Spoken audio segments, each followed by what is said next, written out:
And picking up the torch as the campaign chairman of the American Foundation for AIDS Research. Use red, nobody's dead. We'll have red products, we'll have red phones. Members of the public often notice the celebrities who have suddenly and inexplicably become experts on public health. We have turned these kinds of stars into authorities on things way beyond their own training and their own knowledge. Science, with its harsh efforts at total objectivity, can actually hold within its ways of operating the seeds of its own failure. At least they should open up the field to people with other theories, because their own has proven to be such a resounding failure. In science, we cannot have any prejudice. The fact that AIDS started in the gay community has nothing to do with the sexual preferences that these group of people have. The old paradigm in science is first you find the cause and then you treat the cause. Well, with AIDS, we have violated both.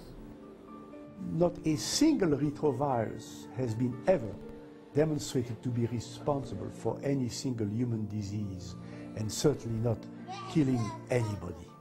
Disbelief in science is the essence of progress. We shouldn't despise criticism of science, we should welcome it.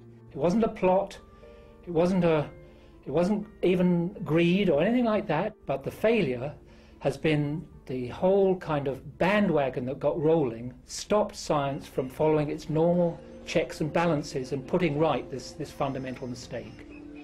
To think that the collapse of the human immune system, which is a very sophisticated system that's built up over millions of years, just started happening in 1980? I'm sorry, this is science fiction. A positive HIV antibody test means that a person will eventually develop AIDS, considered by most to be a death sentence. There are two tests in common use. One's called the ELISA, the other's called the Western blot. The standard screening test is an ELISA. Occasionally you get a false positive. Under those circumstances, a Western blot can absolutely confirm. HIV tests have got a well-documented huge list of over 60 things in medical literature, established medical literature, which shows that these tests are completely non-specific. Everybody uses it experimentally, and most people use it around the world. Not, maybe Britain doesn't use it, maybe there are two countries that found a better way, God bless them. There are different criteria for reading these tests. In Africa, all you need is 2 of these bands to be positive. In Australia, you need 4.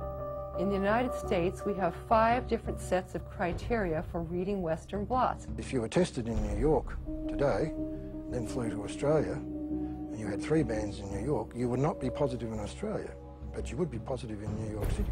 Now, I mean, a virus cannot behave in this manner. AZT causes diarrhea. AZT causes muscle wasting.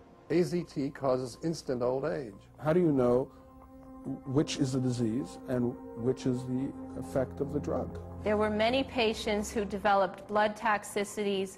There were many patients who experienced other symptoms of adverse reactions. Think of all the people who died from what we think was AIDS. Were those people, in fact, killed by AZT? Using drugs that are targeted against HIV has been a tragedy, worse than useless. The antiviral drugs are chemotherapies. When you give chemotherapy to somebody with cancer, you give them a round of it for maybe 14 days or a few days.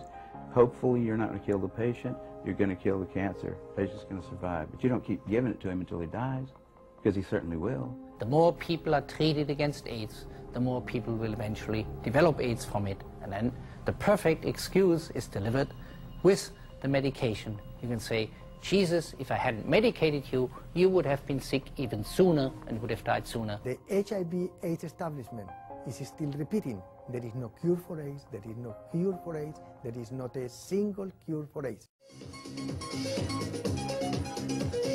Africa is a country where they say everyone has so much sex all the time, that they're spreading this virus terribly, and that the lorry drivers are spreading it up and down the big highways. Poverty is the main factor of AIDS in Africa, which is not the case, of course, in the States or in Europe.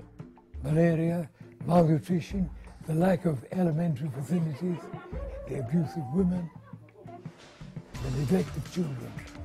Weight loss of greater than 10% of your body weight, chronic diarrhea, a persistent fever and cough.